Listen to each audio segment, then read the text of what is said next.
In this video, I'm going to run through all of the features and settings from a golfer's perspective of the Garmin Venu X1. So we'll start with the golf functionality, and then we'll run through all of the health and fitness and smartwatch features as well from this brand new watch from Garmin.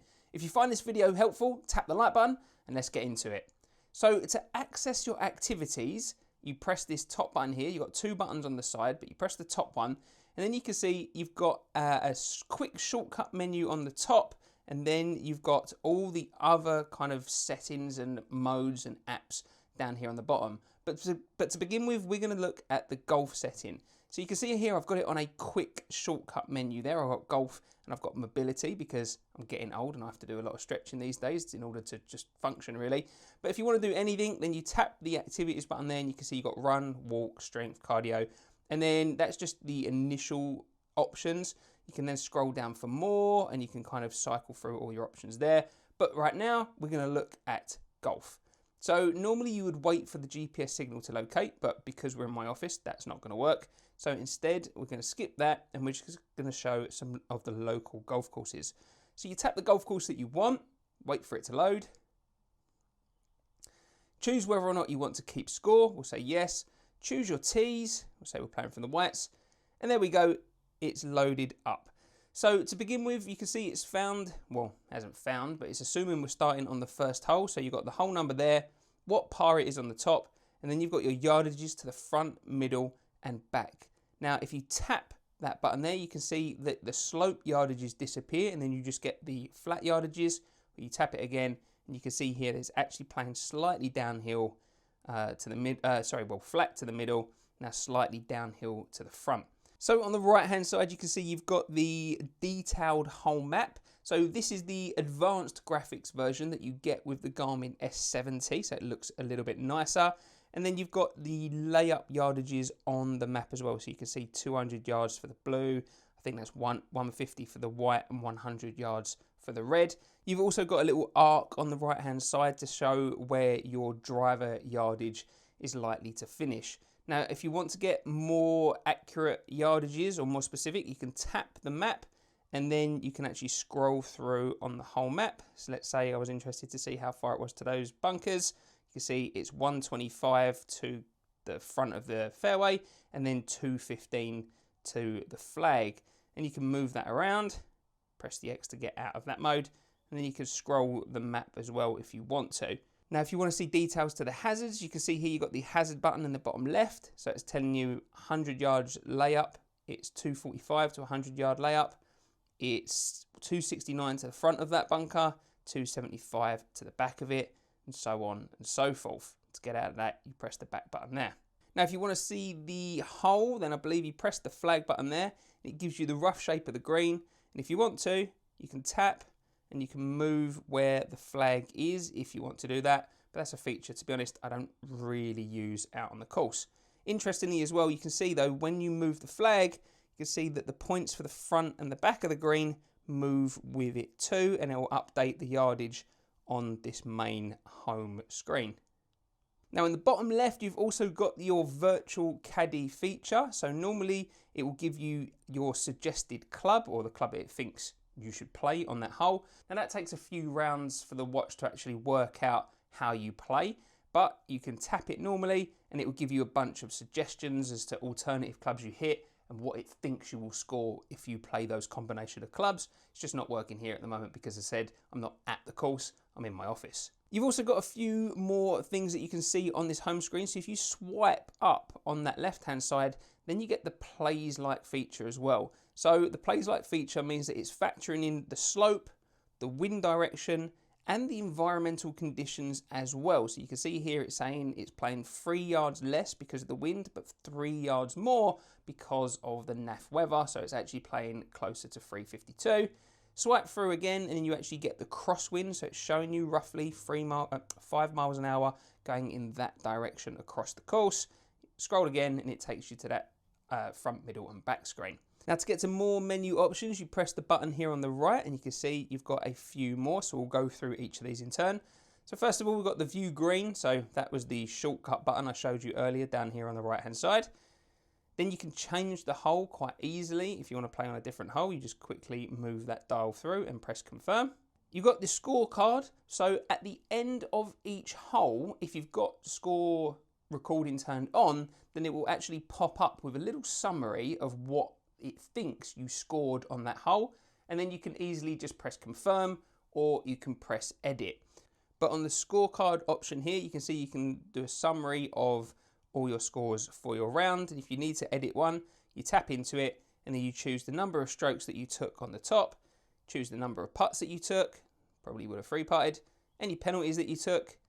And then also you can record some simple stats in regards to whether you hit your tee shot left, down the middle, or to the right. Let's say I sliced it, you press OK, and there you go, it started to record your score.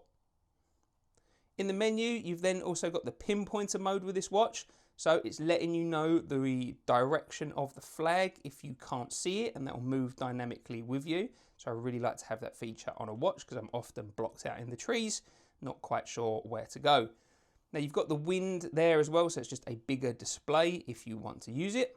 And then in the menu, you've also then got general round info. So your score so far, you're out, you're in, gives you some stats in regards to how you're performing with your fairways, your greens in regulation, your number of free putts, well, your number of putts in total, and then showing you how well you're putting, and then how far you've walked, how long you've been playing, and then it goes back to the beginning. In the menu, you've then got the measure shot. So it will do this automatically. As soon as you hit your shot, a little counter will come up at the top, and then you'll walk to your ball and it'll tell you how far you hit it. But if you want to do it manually, then you can do it from there. Going back into the menu here, you've then got your club stats. So this will actually give you some information about how you hit each of your clubs right across all of your rounds. So let's have a look at my driver. There we go. So typical yardage 238, maximum carry 363. I must have hit a path on that day. Give you some details in regards to the accuracy of your driver. And then you can do that for all of your clubs as well. Let's say my 7-iron. There we go. Typical 170, maximum 242. Fairways hit 71%. So actually I'm not missing right with my 7-iron when I've been recording these stats. And there you go. There's some details on my approach shots as well with my 7-iron. Not really ever going long. Most of my shots come up short. Go through again. You've then got custom targets. So if there isn't, say for example, a bunker, or you just want to lay down a custom target on a hole, then you can press that and you choose what you want, and then it will remember where that custom target is, and it will show you that on the watch next time you play the hole. Then if we scroll down, you've then got sunrise and sunset. Not a feature I ever really use, but it's there if you want it. And then the next one on here is in your actual settings for the golf app. So you choose what type of scoring you want, whether you want stroke play or Stableford, whether you want to turn your handicap scoring on or off. You can choose whether or not you want to show your score. That's a helpful one. Sometimes people don't want to know their score as they play their round. Stat tracking is a really interesting one, which you can turn on or off. So with stat tracking, it will actually give you some more specific questions, asking you about where you hit your tee shot, asking about penalties, the number of putts, those kind of things. If you turn that off, then it will just ask you for your score. You can choose whether or not it will ask you about your penalties, and then prompt. So that's whether or not it will prompt you at the end of the hole to enter your score. Now, if you go back, you've then got driver distance. So you can choose to set that as you wish, and then that will change where it puts that arc on the whole map. The plays like feature, you can choose whether or not it considers wind and weather. And in home conditions, it's telling you currently what the conditions are where you're playing. The virtual caddy mode, you've got some settings here, so you can have it so it automatically pops up with the suggestion from the virtual caddy, or you can have it so you have to press the button and then it will tell you. Now, the big numbers mode is a nice little feature to have on Garmin watches. So if you turn that on, it does away with the big screen, but you can see now you've got nice big numbers. You just scroll through to get some information on there. But generally, I don't need that, but it's a nice feature to have if you want it. Tournament mode is a good feature to have because if you're playing in a tournament, then you shouldn't have the majority of those extra little helpful features. So you can easily turn all those off nice and quickly by just pressing tournament mode on or off. Choose whether you want your distance in yardages or meters, your wind speed in miles per hour or kilometers, Club prompt is a good one as well. If you are keeping track of your specific club data through the watch, then if you turn club prompt on, after you hit each shot, it will give you a little list and it will ask you which club did you hit. It will put it roughly around which club it thinks you would hit from that yardage, but you just scroll through and choose whether it was a 7 or an 8 iron. With satellites, now we're getting into the kind of real deep dive of the settings. We don't really need to be messing about with those. Record your activity, so it'll actually track your golf round as part of your health and fitness tracking too. You can pair up your club sensors if you want, so the CT10 tags, and then also you can pair a rangefinder too. So if you've got a Garmin Z30 like I have, then you can pair that to the watch, and then when you get your rangefinder yardage, it will actually update the yardage to the flag, or the yardage from the middle of the green to the precise rangefinder yardage, and it will talk to each other via Bluetooth. So those are all the golf features and settings of the Garmin Venu X1. Essentially, it gives you everything that the Garmin Approach S70 does, but with the Venu X1, you are then getting a watch which has better smartwatch capabilities, and actually this real unique slim design and this huge touchscreen display. This is the biggest OLED that Garmin have ever put on any of their watches. So let's run through some of those additional smartwatch features as well as the health and tracking features too. So the first thing that you might have spotted when I turned that over there is that you have got a heart rate sensor. So this is Garmin's Gen 5 heart rate sensor on the back of here. Interestingly, it doesn't have an ECG sensor like something like the Fenix 8. You're only getting a heart rate sensor with this one. Now you've got plenty of different options and custom layouts that you can do for your home screen, so I'm not going to go into too much detail with that. You can see as well here that I've got the always on display turned on, so it just kind of faded down after 15 seconds. Oh wait, I lied. I haven't got the always on display turned on. I've got it turned off. There we go. So you just touch it or you raise it, gesture it to turn it back on. Now I've just put the watch on my wrist and I've unlocked it. So you can see now that from the home screen, I'm getting a lot more information in regards to my current heart rate, my intensity minutes, my body battery, which is surprisingly low if I look at that there, given that it's only 8:30 in the morning. I did not have a good night's sleep. And then on the left-hand side as well, I think we've got some, there we go, my training readiness. Again, training readiness is not great right now because I didn't have a great night's sleep and I went for a run yesterday. So it's telling me to listen to my body. I probably shouldn't do a big gym workout today. Now, if you scroll through, you can see what's made up of that training readiness. So you can see here, I only had a fair sleep. I've had plenty of recovery time, but my HRV status is unbalanced. So if I click into that and show you the HRV status, this is measuring the heart rate variance when you sleep. And the idea is that you should have a pretty consistent variance around this green area here. Shouldn't be too high, shouldn't be too low. And actually it's too low for me at the moment over the last few days, which means that I might be feeling, there you go, you see it started okay and then got worse and worse throughout the night. My average and some more data there if you want it. I think if you click it, it says that, yeah, I may feel a little bit more fatigued, should actually rest up. Yes, to be fair, I do feel pretty fatigued right now. You've got some other factors as well which make up your training readiness score. So it's talking about your acute load. If you're interested in all that information, then you've got a lot of nice kind of details there. You can see that I did some high aerobic exercise on Sunday. I did some yesterday as well. Recent sleep score there. Training stress, was that down the bottom? I think it said. Oh, recent stress, medium. Let me get back to the bottom. There we go. Recent stress. So, you know, pretty consistent on my stress levels there. Nothing too major to worry about.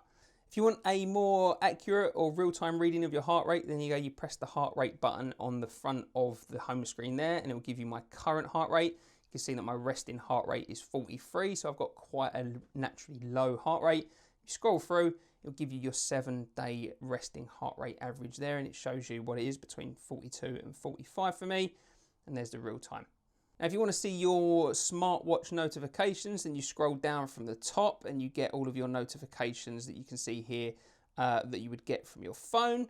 Nothing that I really look at, to be honest. If you scroll from the bottom up, then you get this widgets menu. So you can see here you've got weather for me, and you can click into this and get a lot more detail about the current weather over the coming days and my location. Sunset information, which is the same as the golf setting. You've got a health feature there, which kind of gives you a summary of your body battery, your sleep score, your sleep coach. No naps today. Don't worry, the day is still early. Current heart rate, HRV, steps for the day. Blood O2 levels as well, so that's got that sensor in this Gen 5. And also then you can edit as well. You can add settings in there if you want. Any of these settings, you can feel free to put them in that quick snap menu. You can probably move them around as well. If you hold it, there you go, look, it's nice and easy to move around or delete them out. You've then got other widgets as well. So we've got a training widget if you're interested in that information. Suggested workout, so it's suggesting a 34-minute base workout for me today. Nothing too major, giving me an estimated benefit. Real kind of interesting information if you are really keen on keeping track and improving your health and fitness status. You've got a compass if you want it there. Training readiness we talked about already. It's actually measuring my temperature as well and my stress level. So filming this video right now, it's telling me that my stress level is pretty high. Been running up and down the stairs, getting this ready, and then actually just filming it, talking it constantly. The watch knows that I'm putting my body under stress at the moment, and that's eating into my body battery nice and quickly. I'm gonna take the watch back off, so you can see it comes as standard with this nylon Velcro strap. You can easily replace it with these quick release buttons here, but I'm not gonna do that right now. Personally, I would have preferred it if it would have come with a rubber strap rather than this nylon, but that's what Garmin have chosen to do with this watch.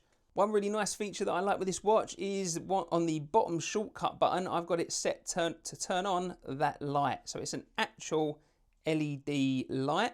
And if I remember rightly, if I hold it again to turn it on, there we go, I can choose to turn it onto a red LED if you want that, or you can choose the brightness going up to 4 settings there.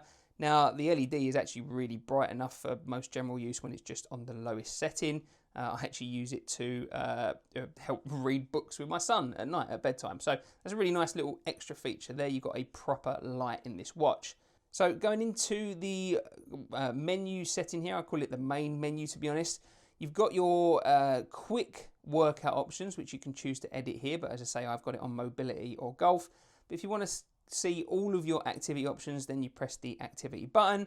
You've got your quick ones here. Again, you can choose to move these around or add or edit them, whatever you want. So I've just got a normal run at the top. And then if you want more of them, you scroll all the way to the bottom and then you just go through these menus here. So say, for example, we want to look at running. Then in the running, you've got track run, treadmill, virtual run, indoor run, trial run, adventure run, obstacle racing, ultra run, as well as a normal run, which is up the top in the quick menu there for me. And if I scroll through, you can see that you've got tons of different options that you want to use. Motorsports is in there. Look at that, ATV, snowmobile, motocross, motorcycling. If you want to track details with that, that's really interesting. But let's say for right now that we just want to track a run. Press the run button, and then you've got a settings option here. So it'll give you your daily suggestion of a run, what type of run it thinks you should do. You can go through training options here, give you targets, different workout options. It will actually guide your run if you want it. You can talk about specific GPS, so you can load in maps and settings and things like that, save your location. But when you're ready to start, you can see here it's found my GPS. You press the start button and now we are on a run. You can see it's tracking your distance, your pace, your timer. Now as I scroll through, you can see here that you show you different information, lap distance, pace, and you can actually customize what each of these screens show too. Now this watch does have GPS maps, so if I were to scroll onto the next one, it would give you your current GPS map location, but I'm not going to show you that because that will show you where I live. And you can press the back up button and then it will do laps. You can hear there that the watch has got a speaker in it, so this watch can talk to you. And then to end it or pause it, you press the main button there and then it will give you a few options from the pause. Resume, save, resume later, back to start. Measure your recovery heart rate if you're interested in that, or discard. I'm just going to discard this one because it wasn't actually a workout. Now, I'm not going to go through every single one of the workout activities because this video would last absolutely hours, but you get the idea from what I'm showing you. So I'm just going to run through some of the main features of the apps on this watch, and you'll find them on this menu setting here. So first of all, you've got the phone assistant. So if you have a smartphone paired to this watch, and it has, if it's Apple, if you've got Siri, then you can actually use your smart assistant via the watch. So you've got a microphone and a speaker in here, and you can talk to it as you would a smartwatch. It's not as intuitive and as helpful as something like an Apple Watch or an Apple Watch Ultra, but it's good that you've got it there. You can also use the microphone in this watch to actually do little quick tasks, simple settings and navigating the menu of the watch. Nothing to do with your voice assistant, it's just part of this Garmin smartwatch. Again, nice feature to have. I don't use it often, but it's there if you want it. Next up, you've got the map features. So this does have inbuilt GPS maps, so you can use those if you want when you're running, cycling, walking, those kind of things. Connect to your phone. You can actually make and receive phone calls from the watch. It's got that microphone and speaker built into it. Quality is actually pretty good. You can control your music, either your music that's on your smartphone or music that you download to the watch specifically. Details with clocks, so timers, stopwatches, all those kind of things. Calculate if you want it, saving voice notes. You've got Garmin Pay on this watch too. Garmin Pay here in the UK I think is a bit of a limited feature, to be honest, but it's there if you want it. Stocks and shares information, and you can actually edit this as well. So let's see what else we could put in here in terms of apps. Let's see, add alarms, compass, altimeter, barometer, broadcasting your heart rate. So if you've got a Peloton like I've got sitting right over there, you can broadcast your heart rate to the Peloton when you're doing the exercise. Calendar, compass, countdown. You know what, I'm not going to read them all out. I'm just going to kind of scroll through and you can take a look there for yourself in terms of what you've got. And the last thing I wanted to show you was a quick menu setting. So I've got this shortcut button here on the top. If you hold that down and it loads this quick menu setting, and you've just got a few widgets here, only 6 at the moment that I've got set up with quick things that I would want on. So you've got Find My Phone button, turning the watch on and off. For me, I've got the Smart Assistant on a quick setting there, so I tap that button and it will connect to my Siri, and then I can talk to my Siri via my watch. I've got the volume control for both the voice as well as the watch, and my mute settings on that quick one. I can toggle my lock on and off. There we go, so I've locked the device from doing that, holding the key to unlock. There we go. And then lastly then I've got, what's that, like a do not disturb button, I think, either turn on or off.